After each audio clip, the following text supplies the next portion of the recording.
नमस्कार, home science junction YouTube channel पर आप सभी का स्वागत है। मेरा नाम है निखिल और परसेंटेज हम पढ़ रहे थे। पहले बेसिक समझा था, उसके बाद में कुछ एक अलग अलग टाइप के हमने क्वेश्चंस किए और आज उसी को आगे बढ़ाते हैं। देखते हैं कुछ एक नए टाइप के क्वेश्चंस आपके एग्जाम के पॉइंट ऑफ व्यू से बहुत इंपॉर्टेंट क्वेश्चंस हैं।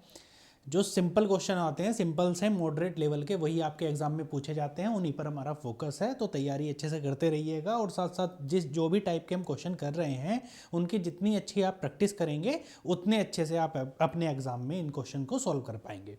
चलिए क्वेश्चंस पर चलते हैं सीधे।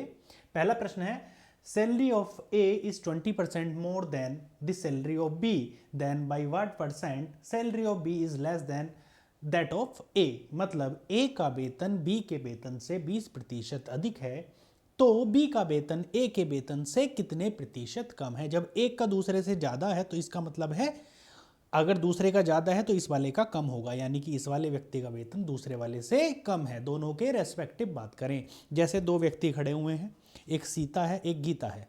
सीता कहे भाई गीता से, भाई गीता तुम्हारे पास मेरे से पैसे ज़्यादा है, तो गीता क्या कहेगी अपनी बात में, अपनी भाषा में क्या कहेगी, सीता तुम्हारे पास मेरे से पैसे कम है। ठीक है, अब ये परसेंटेज में बात बतानी है। अगर होती नंबर्स में तो हम हमारे लिए आसान था, परसेंटेज में थोड़ा सा डिफिकल्ट हो जाता है। ऐसा कुछ डिफिकल्ट भी नहीं होता, लेकिन एग्जाम में क्वेश्चन बनने लायक तो हो ही जाता है।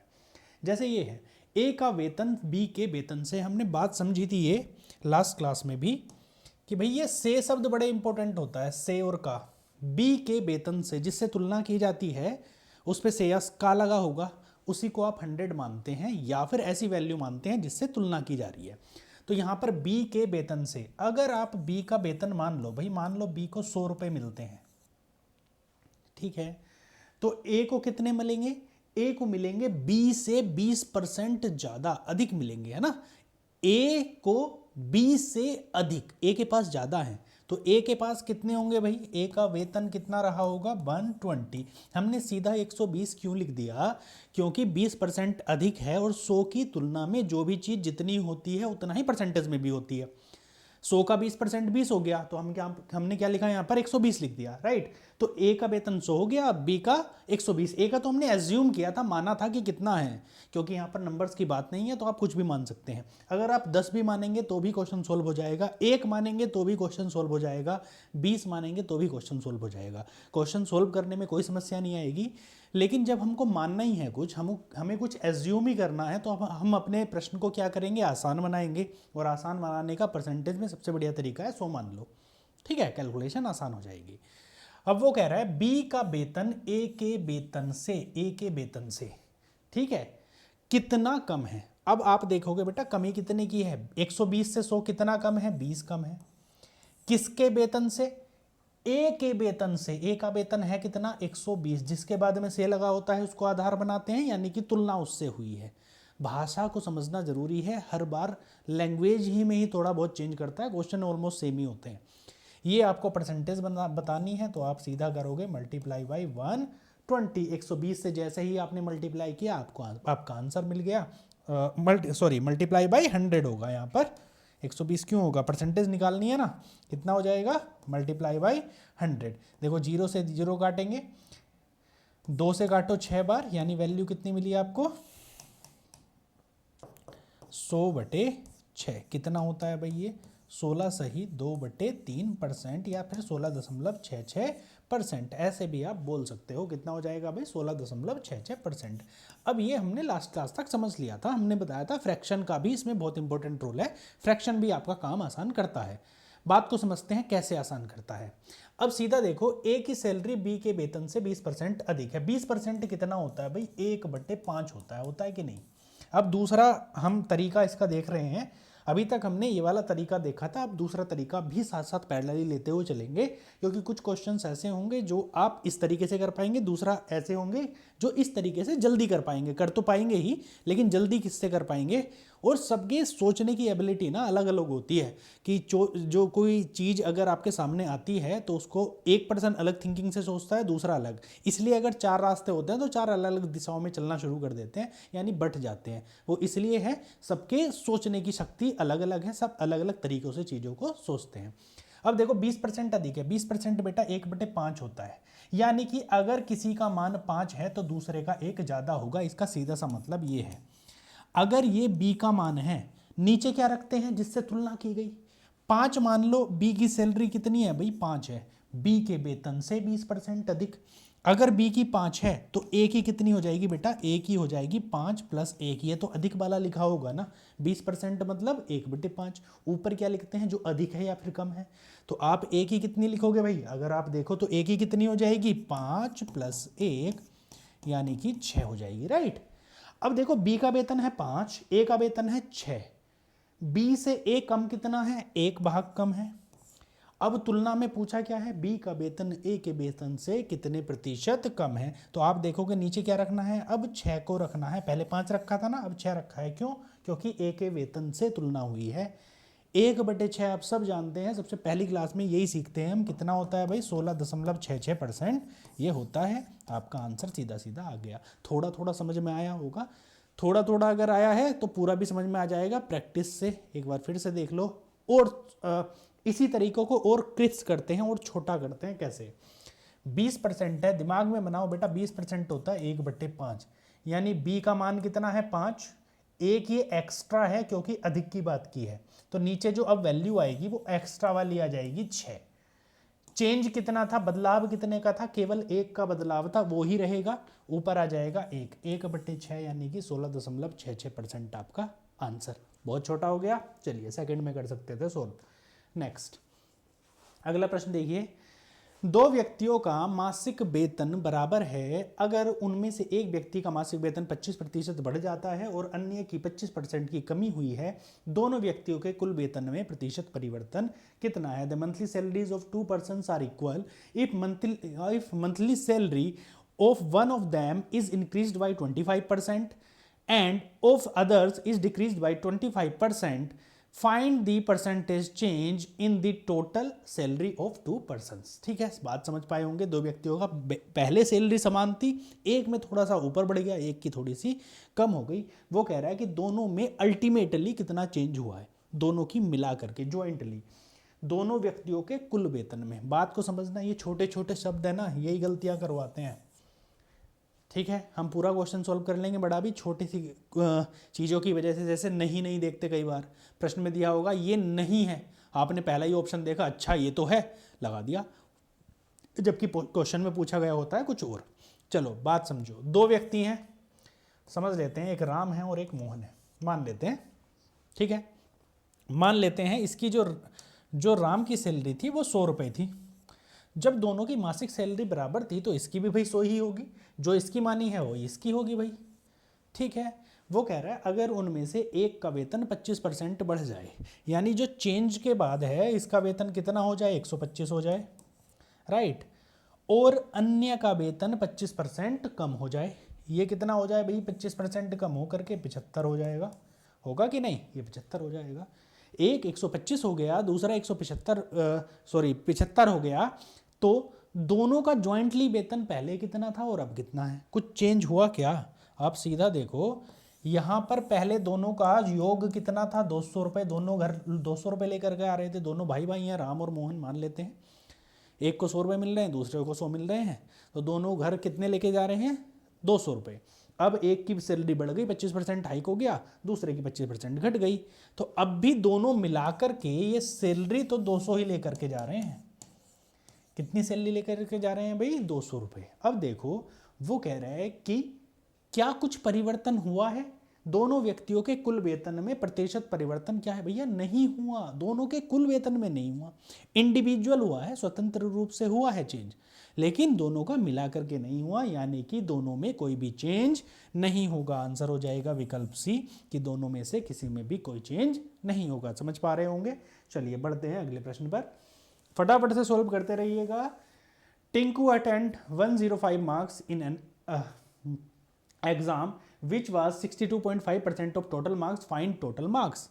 यानी टिंकू ने एक परीक्षा में 105 अंक प्राप्त किए, अटेन है वो, तो जो कुल अंकों का 62.5% था, कुल अंक ज्ञात कीजिए, उस परीक्षा में कुल कितने नंबर थे, मैक्सिमम कितने नंबर कोई स्कोर कर सकता था। ठीक है, फटाफट से पेन चलाइएगा, आंसर लेकर के आइएगा। बिना पेन चला करके लेकर आए तो बहुत बढ़िया बात है। और अगर आंसर नहीं आया है या फिर फ्रेमिंग एटलीस्ट अगर नहीं हुई है तब जरूर देख लो। फ्रेमिंग करना इंपॉर्टेंट है, क्वेश्चन में फाइनल आंसर आना उसके लिए लगती है थोड़ी सी ज़्यादा प्रैक्टिस। आप प्रैक्टिस करेंगे करेंगे करेंगे आंसर आने शुरू हो जाएंगे। पर क्वेश्चन समझ में आया नहीं आया इस बात का पता इस बात से लगता है आपकी फ्रेमिंग हुई कि नहीं। एक आध पॉइंट हम मिस कर सकते हैं कि हाँ यार ये बताया था सर ने, ये कुछ मिस हो गया, उसके लिए दोबारा वीडियो देखते हैं ना। लेकिन अगर फ्रेमिंग नहीं हो रही है इसका मतलब है वो समझ में नहीं आ रही चीज़। फ्रेम करो, दिमाग में बनाओ कैसे हमको इसको लगाना है। परीक्षा में 105 नंबर मिले, नंबर कितने मिले? 105, जो कुल अंकों का 62% थे, 62.5%। यानी कि ये कितने थे बेटा? 62.5% का मान कितना था? 105 था कि नहीं था? आपको बताना क्या है, परीक्षा के कुल अंक। कुल अंक होते कितने हैं? 100% होते हैं। इंडिविजुअल कोई भी चीज आइडेंटिटी हो 100% होती है। सबसे पहले हमने बात की थी, लास्ट वीडियो अगर नहीं करी है तो लास्ट और लास्ट से लास्ट वीडियो यानी फर्स्ट वीडियो जरूर देख लें। इतनी वैल्यू हो गई। आपको वैल्यू कितनी निकालनी है? कुल अंक ज्ञात करने हैं। कुल अंक होते हैं बेटा हमेशा 100%। 100% ही तो अंक होंगे मैक्सिमम। कितने अंक होंगे? 100% की वैल्यू आप यहां से निकाल लेंगे। 1% बराबर कितना हो जाएगा? 105 बटे 62.5। अगर वैल्यू आपको निकालनी है 100% की तो वो आपकी वैल्यू आ जाएगी यहाँ से 105 बटे 62.5 गुणा 100। समझ पाए होंगे? अब देखो इसको सॉल्व करेंगे, दशमलव हटा दें, जीरो लगा दें, 25 से सॉल्व करो। 25 गुणा 25 625 होता है। 25 गुणा 25 कर दो, या फिर 25 दूनी 50, 12 125, 25 पंजे 125, 25 चौका 100, 5 से काटो, 5 पंजे 25, 5 दूनी 10, 5 इकन 5 और जीरो। 5 से फिर इसको भी काट देंगे, कितनी वैल्यू आ जाएगी? 210 को काटेंगे तो 5 चौक 20, 5 दूनी 10 और गुणा 4। सोल्व करेंगे, 4 दूनी 8 और 4 चौक 16, यानी 168 नंबर का वो पेपर था। आपका आंसर आ जाएगा सॉरी, विकल्प सी 42 इंटू 4। अब देखो यहाँ पर हमें कैलकुलेशन करनी पड़ी थोड़ी सी। ये 62.5 के को लेकर के कैलकुलेशन करनी पड़ी। जब हम पहली क्लास में समझ रहे थे, कॉन्सेप्ट को समझ रहे थे परसेंटेज के, तो मैंने एक बात बताई थी, ये 0.5 जहाँ पे आ जाता है ना, तो ये 1/8 के मल्टीपल में होता है। कैसे होता है? रिकॉल करो कैसे होता है बेटा। 1/8 की वैल्यू होती है 12.5, 12.5 होती है कि नहीं? 0.5 यहाँ पर भी है, 0.5 यहाँ पर ही है, यानी कि इसके गुणज होने का चांस बहुत ज़्यादा है कि ये इसका मल्टीपल में कोई वैल्यू हो। जैसे कि 62.5, ये जो वैल्यू होती है बेटा 5/8 की होती है, ये बराबर होता है 62.5 के। ठीक है, ऐसे ही जब करते रहोगे ना ये ऑटोमेटिकली समझ में आ जाएंगे। 0.5 वाले हैं, 1/8 का मल्टीपल खोजो। जैसे कि अगर आप देखते हो 37.5, वो किसका होता है? 3/5 का होता है। जैसे 3/5 की वैल्यू कितनी होती है? 37.5 होती है। ऐसे ही जब यहाँ पर 5/8 आ जाता है तो वैल्यू कितनी आ जाती है? 62.5 आ जाती है। या फिर 7/8 आ जाता है तो वैल्यू कितनी आ जाती है भाई? 87.5% ऐसे आ जाती है वैल्यू। ठीक है, ध्यान रखेंगे ये वैल्यू आती है। देखो सबके बाद में 0.5 आ रहा है। सिंपल होगा तो आप कर ही लोगे, जब 0.5 आता है तो ऐसे मल्टीपल बनते हैं। ठीक है, बात समझ पाए? अब देखो इसका फायदा क्या होगा। ये तो हमने कर लिया, पर इसका फायदा क्या हुआ भाई? 5/8 62.5 है। इसका मतलब क्या रहा, फायदा क्या रहा? हमने बताया था कि कोई भी आइडेंटिटी अगर सिंगल यूनिट है, यानी कि इंडिविजुअल स्वतंत्र रूप से है, तो या तो 1 यूनिट होगी या फिर 100% होगी। राइट। अब आपको पता है, जैसे हमने ये लिखा था 62.5% बराबर 105 के, आप ये भी तो लिख सकते थे कि 5/8 बराबर 105 के, है कि नहीं है? ये भी आप लिख सकते थे। 62.5 को ही आप 5/8 लिखते हो। यही तो बात है कि 62.5 जितना है वो 5/8 है। तो आपने क्या लिखा? 5/8 बराबर 105 लिख दिया। आपको वैल्यू कितनी की बतानी है? 100% की, या फिर कह लो 1 यूनिट की वैल्यू बतानी है। 1 यूनिट कैसे निकालेंगे? यहां से अगर आपको 1 बनाना है तो क्या करना पड़ेगा बेटा? क्रॉस मल्टीप्लाई करना पड़ेगा कि नहीं? 8 की उधर गुणा कर दो, 5 की भाग कर दो। जैसे 5/8 को समझो बात को कि 5/8 को हमें 1 बनाना, तो कैसे बनाएंगे बेटा, 8 से गुणा कर दो, 5 से भाग कर दो, 5 से 5 कट जाएगा, 8 से 8 कटेगा, मिलेगा क्या हमको, 1 मिलेगा, राइट। ऐसे ही यहाँ पर हम क्रॉस मल्टीप्लाई कर देंगे। क्रॉस मल्टीप्लाई करने का मतलब ये होता है कि इधर भी 8/5 से गुणा और इधर भी 8/5 से गुणा कर दें। तो गुणा करो, बताओ आंसर, 105 गुणा 8/5, 5 से काटो 21, 21 गुणा 8 कितना हो जाएगा, 1 यूनिट बराबर किसके आ जाएगा, 168 के। अब प्रॉब्लम यहाँ पर आती है, एक बार आप नोट तो कर लोगे, नोट्स बना लिए आपने, देखा कि 1 बराबर 168, आप कहोगे भैया टीचर हमारे पागल हो गए, 1 बराबर 168 कैसे लिख रहे हैं। अब देखो ये लिखने के लिए है, एग्जाम आपका है ऑब्जेक्टिव टाइप, सब्जेक्टिव है नहीं, ठीक है। ये समझने की बात है, ये एक नंबर नहीं है यहाँ पर, एक ये किसे रिप्रेजेंट करता है, यूनिट को, इकाई को, ठीक है। इसलिए हम इसकी जगह कई बार क्या लिखते हैं, एक्स। आपने देखा होगा बचपन से पढ़ते हो, जब आते हैं मैथ 10th क्लास तक, 11th क्लास तक, उसके बाद में भी एक्स का यूज़ करते हैं। वो इस एक्स का यूज़ यहाँ पर एक की जगह पर कर लेते हैं, पर आपको समझने की ज़रूरत है, ये लिखने की ज़रूरत नहीं है कि आप एक्स लिखें ही। एक्स लिखने में टाइम जाएगा, टाइम बचाना है। अभी फ़िलहाल मैं लिख देता हूँ कि ये यूनिट को रिप्रेजेंट करता है, यूनिट, इकाई। एक इकाई की वैल्यू कितनी हो जाएगी, 168। एक इकाई का मतलब क्या है, उस परीक्षा में कुल अंक कितने हैं, ये बात। चलिए नेक्स्ट,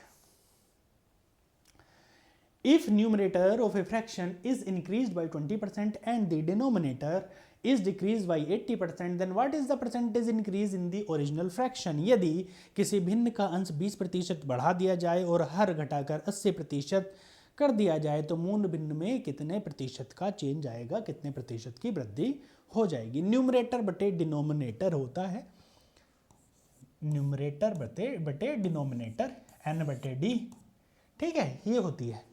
ऊपर अंश नीचे हर होता है, जो ऊपर वाली वैल्यू है उसको अंश कहते हैं, नीचे हर कहते हैं। क्या चेंज हुए इसलिए बता रहा हूँ, कुछ लोगों को नहीं पता होगा या फिर बहुत टाइम हो जाता है पढ़े हुए तो भूल जाते हैं कि अंश कौन सा है, हर कौन सा है, क्या चेंज होते हैं। वो कह रहा है किसी भिन्न का अंश, ये ऊपर वाला है भाई अंश, और नीचे वाला क्या है, हर है, ठीक है। इसमें क्या चेंज हुआ है, 20% बढ़ा दिया जाए। आपको ये तो नहीं पता ना भिन्न कौन सी है, भिन्न क्या है, ठीक है, नहीं पता तो मान लो ना, सिंपल है। गणित में बहुत अच्छी बात है और ख़राब बात भी है कि ये सोचना कि मानने की अच्छी बात भी है कि मानना है, कुछ भी मान सकते हैं।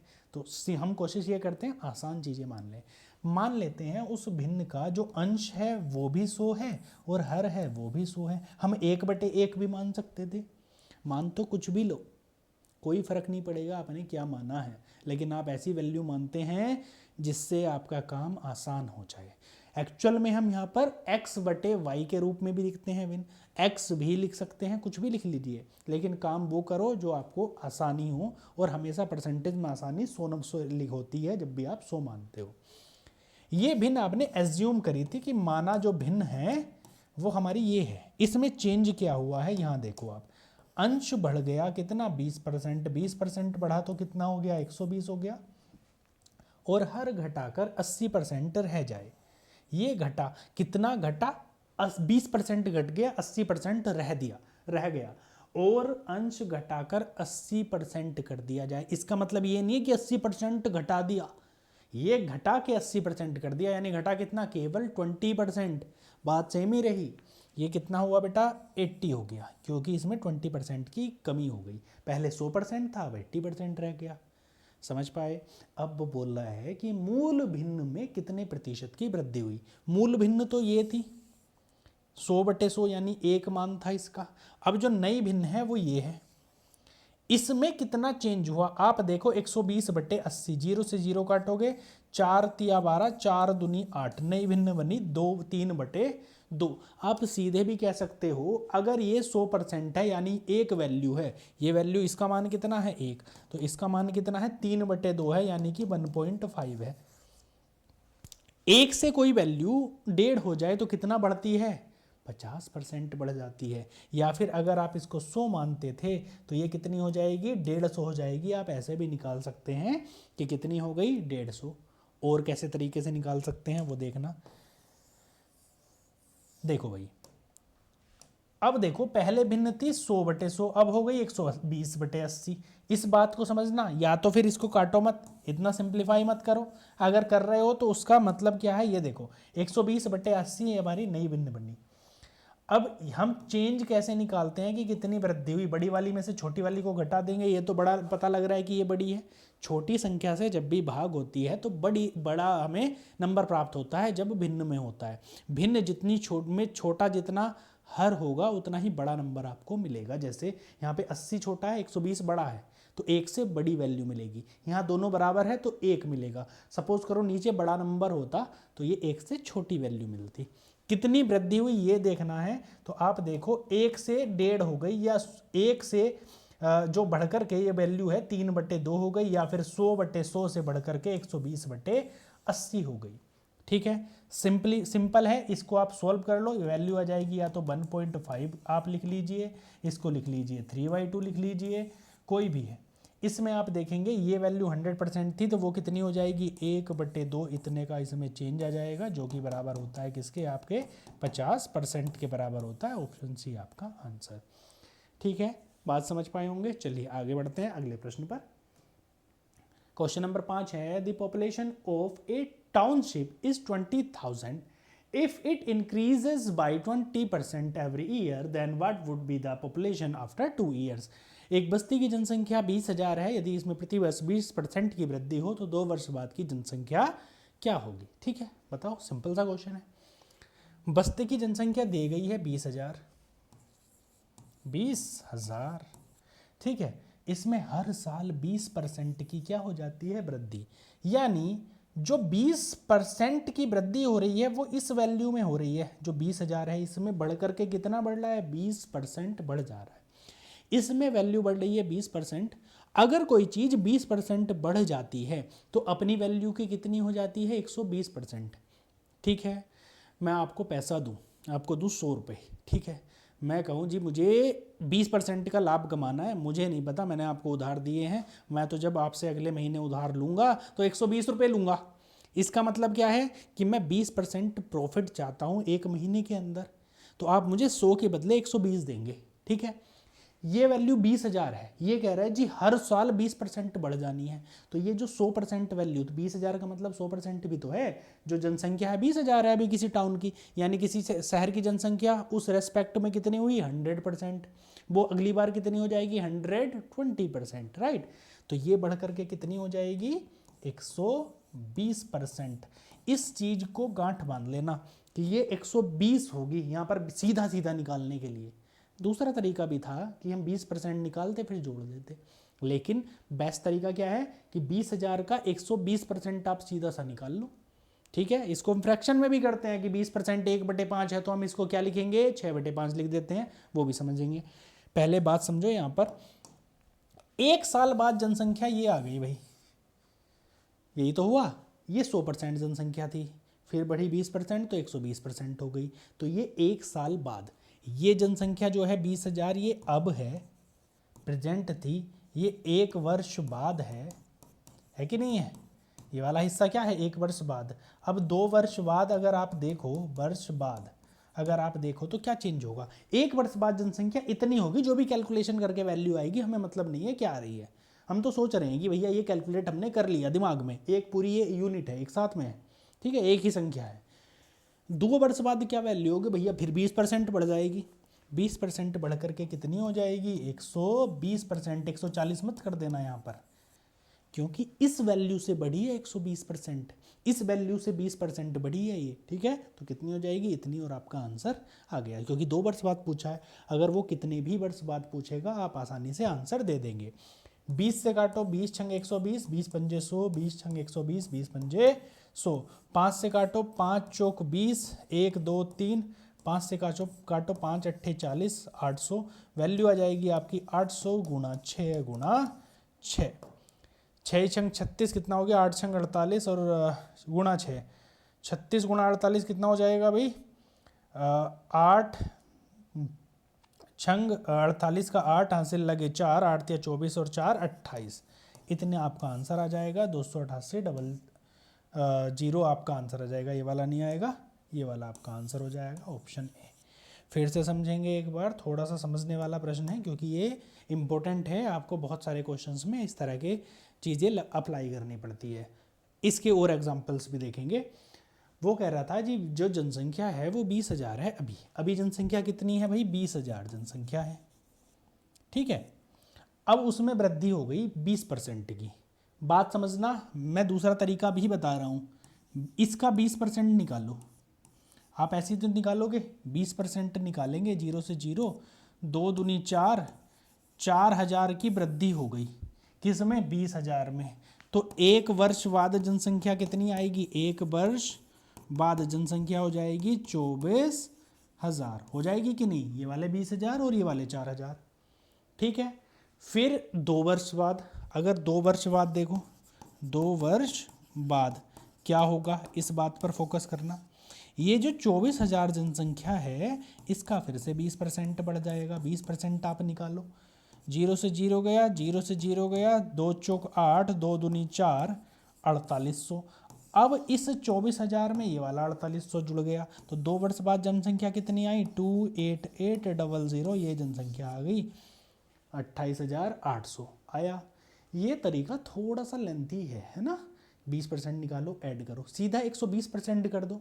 100 से अगर 20% कोई चीज़ बढ़ जाती है तो 120% होगी, है ना, ये वाला लॉजिक लगाना है। अब इससे बहुत सारे क्वेश्चन सोल्व होते हैं। कैसे कैसे क्वेश्चन सोल्व होते हैं ये देखना।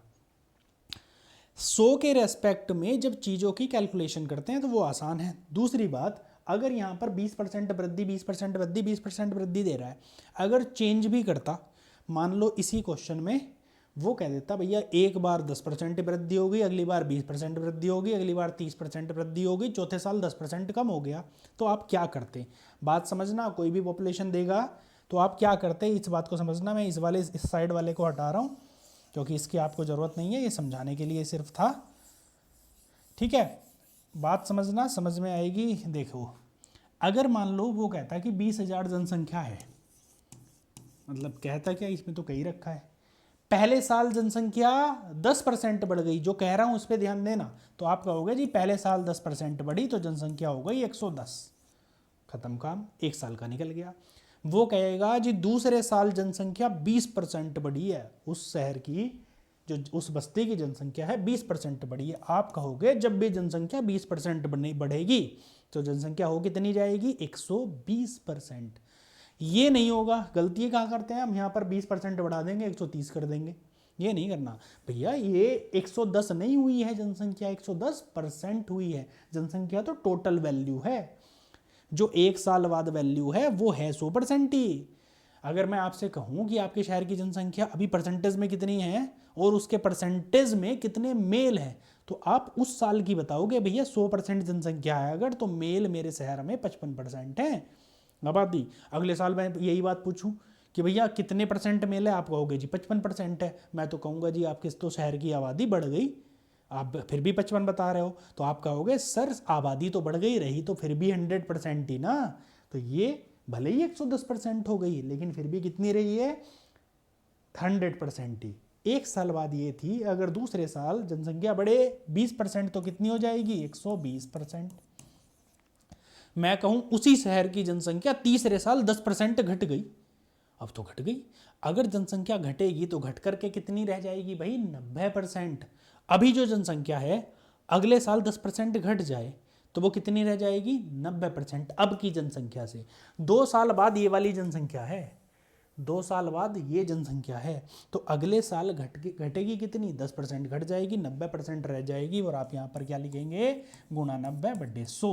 आपको 3 साल बाद की जनसंख्या मिल गई, चाहे कितना लंबा क्वेश्चन हो आप सोल्व कर लोगे, ठीक है।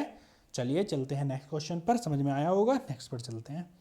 अगला प्रश्न है, a fruit seller in a day sold 90 apples which were 37.5% of the total number of apples, find the total number of apples. अभी कुछ देर पहले हमने एक ऐसा ही सवाल किया है, एकदम बिल्कुल ऐसा ही, थोड़ा सा परसेंटेज में चेंज है। आपको दिमाग में खटक गया होगा यार ये 37.5% अभी तो सर ने बताया ही था, 1/8 के मल्टीपल में आता है, कहीं ना कहीं गुणज में आता है, कहीं ना कहीं। समझ में आ रहा है, थोड़ा बहुत स्ट्राइक करा, हाँ ऐसे ही करेगा। अगर प्रैक्टिस करोगे तो ऐसे ही करेगा, इस तरह की तो क्वेश्चन बनेंगे वहाँ पे, कभी 67.5 दे देगा, कभी 37.5 दे देगा, कभी कुछ और फ्रैक्शन दे देगा जो 1/3 के मल्टीपल में आ जाएंगे, क्या पता 1/7 के मल्टीपल में आ जाए, किसी ना किसी के मल्टीपल में आ जाते हैं। जनरली ये होता है, ऐसा नहीं है कि भैया संख्या ऐसी दे देगा 3/35 है ना, 11/17, ऐसे फ्रैक्शन देना बड़ा मुश्किल होता है। अगर ऐसे नंबर्स देता है तो आपका एक्चुअल में काम आसान होता है, तब आप ऑप्शन से भी तुक्का लगा लेते हैं कई बार। अगर इस तरह के फ्रैक्शन, बहुत ओड फ्रैक्शन आते हैं ना, बहुत ओड सी भिन्न आ जाएगी ऐसी कि भाई समझ में नहीं आ रहा, कैलकुलेट बहुत हो गया, तो आप ऑप्शन से जल्दी से सोल्व कर पाते हैं, वो भी कर लेंगे। बहरहाल इस क्वेश्चन पर ध्यान दीजिएगा। एक फल विक्रेता ने एक दिन में 90 सेब बेचे जो कुल सेब की संख्या का 37.5% थे। अब 37.5 जैसे ही आपने देखा तो आपके दिमाग में एक बात आई, भाई 37.5 जो होता है वो होता है 3/8 के बराबर। किसके बराबर होता है भाई? 3/8 के। और ये बराबर हो है कितने के? 90 सेब के। कुल संख्या का 37.5% बेचे जो कि बराबर है 90 के। आपको बताना है उस पूरे टोकरे में कितने फल थे। फल विक्रेता के पास में कुल संख्या कितनी थी। आप कहो एक टोकरा फल थे, यानी 100% फल थे। मैं कह रहा हूँ एक टोकरा फल थे, आप कह रहे हो 100% फल है। एक ही बात है ना, परसेंटेज में 100% है, यूनिट में एक टोकरा है। तो उस फल विक्रेता के पास जितने फल थे उनकी वैल्यू बतानी है, यानी एक यूनिट की वैल्यू बतानी है या फिर 100% की वैल्यू बतानी है। इसको सॉल्व कर लेंगे। एक की वैल्यू आ जाएगी, कितनी हो जाएगी? एक यूनिट। यूनिट लिख देता हूँ फिर से कन्फ्यूज़न ना हो। एक इकाई बराबर कितना हो जाएगा भाई? 90 है ना ये, हाँ 90 गुणा 8/3, 3 से काटो 30, यानी 30 अट्ठे 24, 240 फल थे भाई उसके टोकरे में। आपका आंसर हो जाएगा विकल्प बी। ये तरीका था फ्रैक्शन वाला, दूसरे वाले से करेंगे परसेंटेज से, तो ऐसे भी कर सकते हो। 37.5% बराबर कितने के हो जाएगा? 90 के। तो 1% खोजो भाई, 1% हो जाएगा 90/37.5, भारी ये भी नहीं है। 100% बराबर 90/37.5 गुणा 100% की वैल्यू चाहिए, सॉल्व कर लेंगे, आंसर आ जाएगा। बल्कि इस तरह के क्वेश्चंस को जब आप सॉल्व करते हो तो ये इसीलिए मैंने बताया था फ्रैक्शन यूज़ करो, थोड़ा सा टाइम बच जाएगा। अब आपको नहीं पता है 37.5 किससे कटेगा, तो आप 5 से काटने के लिए जाएंगे। अगर आपको पता है कि भैया ये तो किस वैल्यू में आता है? 12.5 के मल्टीपल में आता है, 12.5 से ये भी कट जाएगा, ये भी कट जाएगा। कट जाएगा, कैसे कटेगा देखो, 12.5 से ये कितनी बार कटेगा? 3 बार। ये कितनी बार कटेगा? 8 बार। सॉल्व कर लेंगे, वैल्यू आ जाएगी वही 240, क्योंकि हमें पता है ना 1/8 होता है 12.5%। ठीक है, तो 12.5 से ये भी कट जाता है। सॉल्व कर लेंगे। चलिए आते हैं नेक्स्ट प्रश्न पर।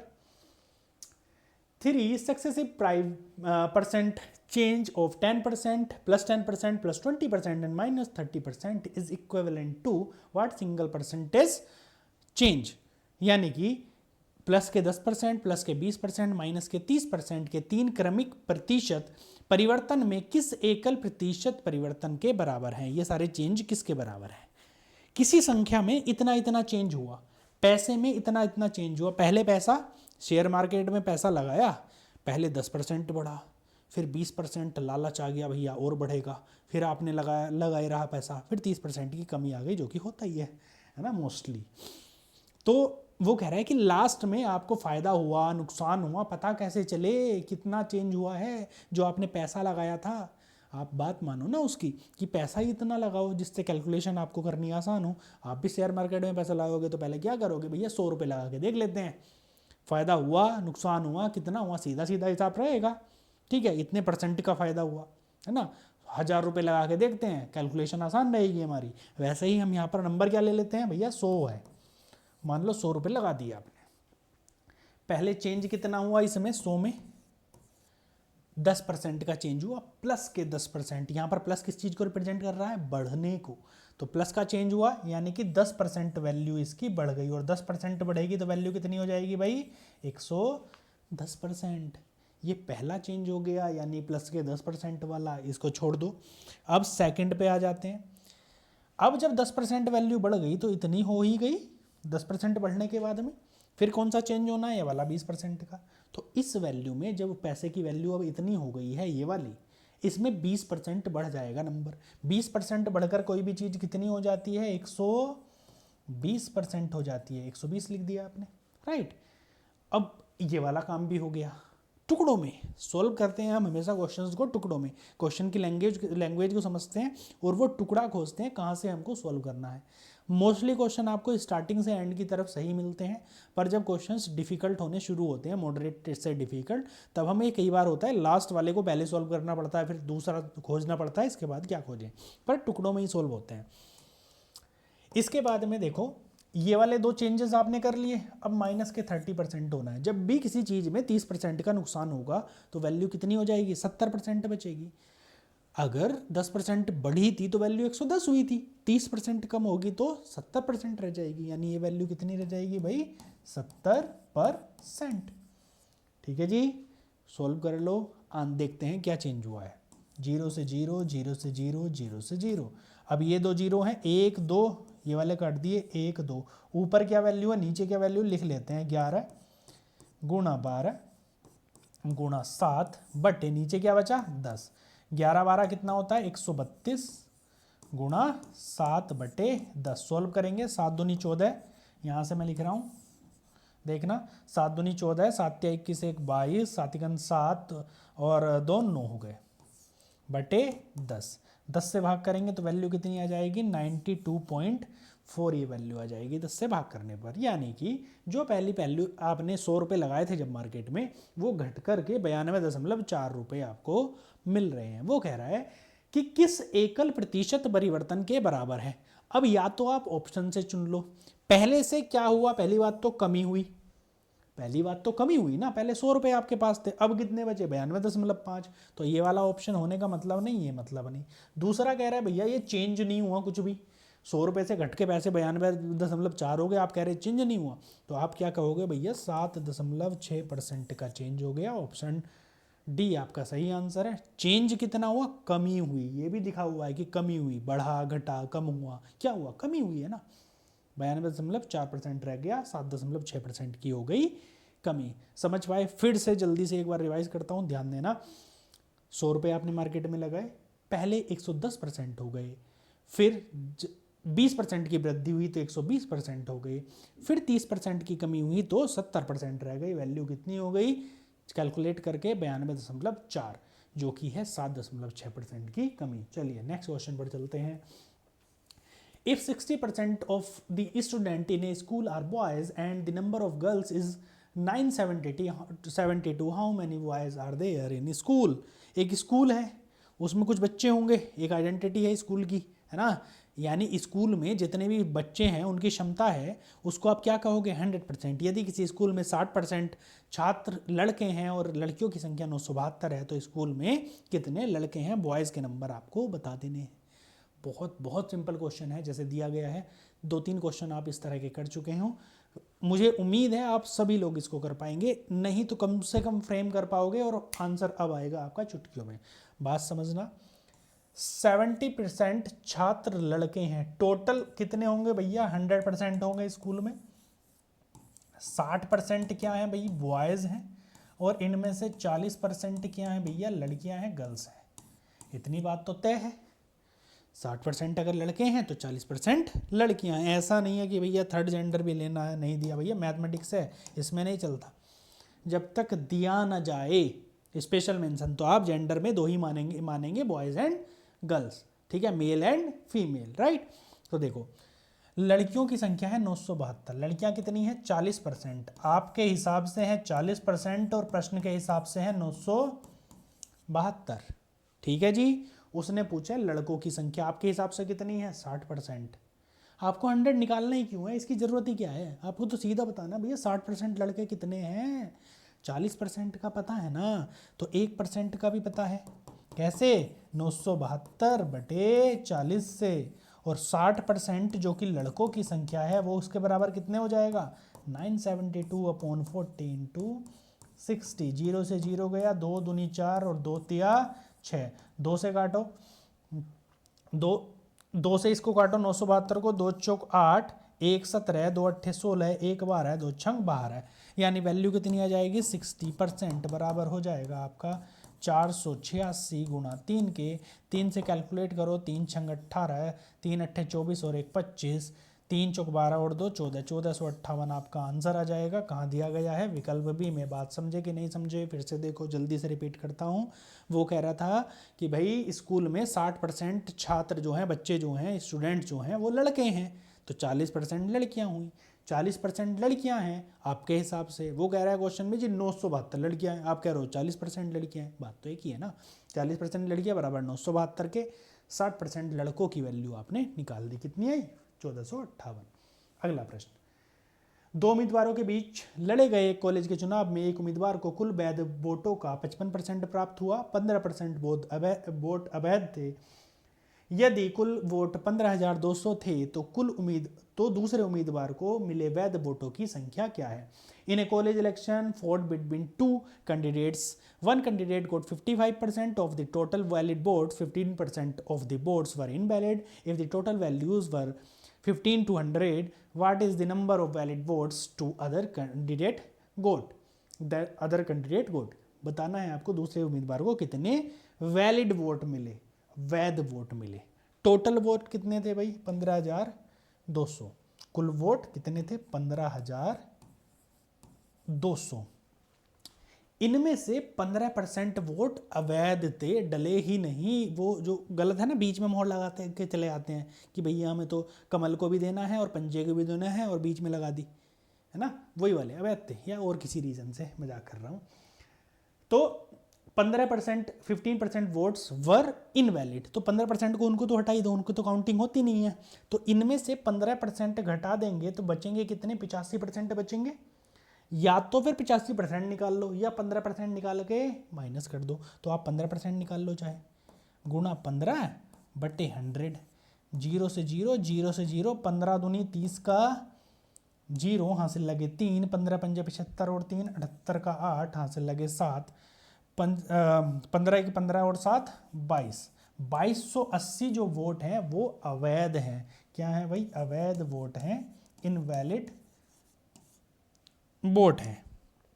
अब कह रहा क्या है वो, इन 15,200 वोटों में से 2280 तो ऐसे ही चले गए, तो वैध कितने हैं? वैध वोट, वैध कितने हैं? टोटल वोट माइनस के अवैध जो कि 2280 हैं। सोल्व करेंगे, 0 0 यहाँ पर आ जाएगा 2, 11 में से 2 गए तो बचेंगे, 11 में से 2 गए तो बचेंगे 9, यहाँ पर बचा 4, 4 में से 2 गए 2, तो 12,920 वोट जो हैं वो आपके वैलिड वोट हैं। अब आपका क्वेश्चन हो गया सॉर्ट।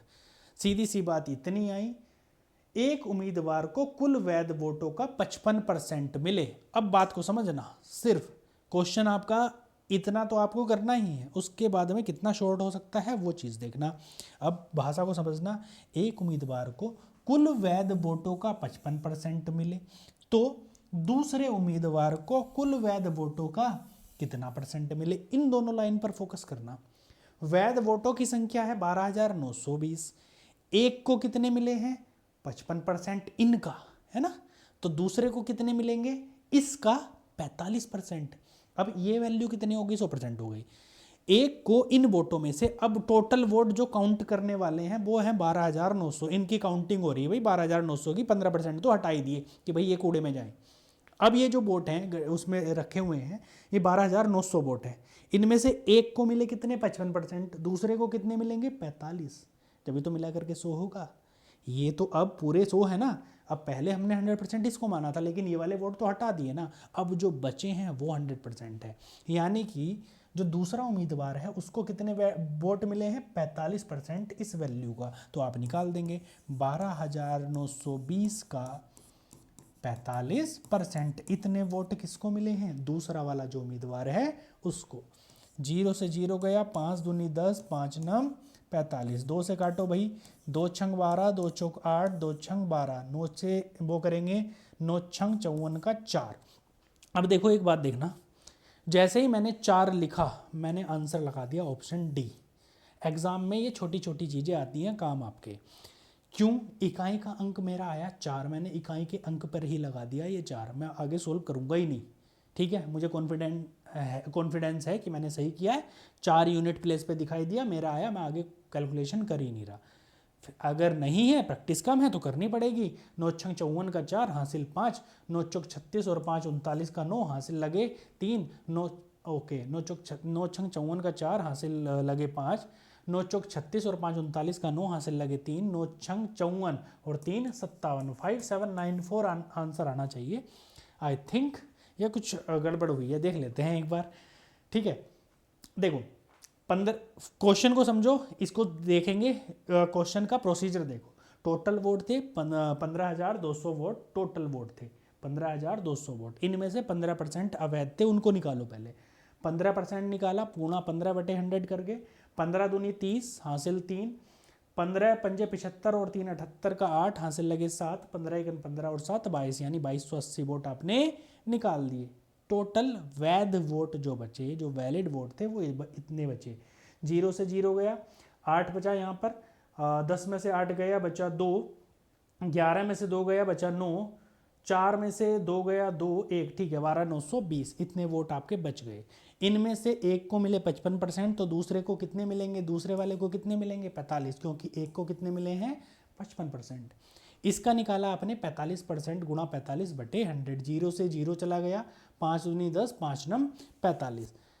सॉल्व करेंगे, 2 से काटेंगे, 2 छंग 12, 2 चौक 8, 1 12, 2 छंग 12, 9 छंग 54 का 4 हासिल लगे 5, 9 चौक 36 और 5 39, ये 57 94 होना चाहिए आई थिंक, या फिर किसी ऑप्शन में एक बार देख लेना आप लोग भी।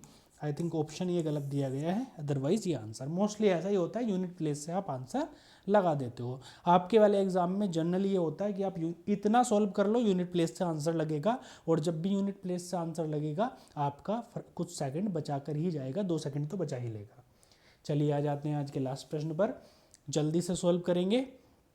On a test consisting of 250 questions, John answered 40% of the first 25 questions correctly. What percent of 125 questions does she need to answer correctly for her grade on the entire exam to be 60%? Question समझो, 250 प्रश्नों वाली एक परीक्षा में John ने पहले 125 प्रश्नों में से 40% का सही उत्तर दिया। पूरी परीक्षा में उसका ग्रेड 60% होने के लिए उसे अन्य 125 प्रश्नों में से कितनों के सही उत्तर देने होंगे। ठीक है, कितने प्रतिशत सही उत्तर देने होंगे, थोड़ा सा समझ लो। आंसर आप कमेंट बॉक्स में देना कि कितने इसका आंसर क्या सही होगा। 250 प्रश्नों वाली एक परीक्षा है, टोटल 250 क्वेश्चन है। ठीक है, 125 में से 40, मान लो ये 2 पार्टों में बटा हुआ है, जैसे आपका एग्जाम आता है 2 पार्ट में, पार्ट ए पार्ट बी।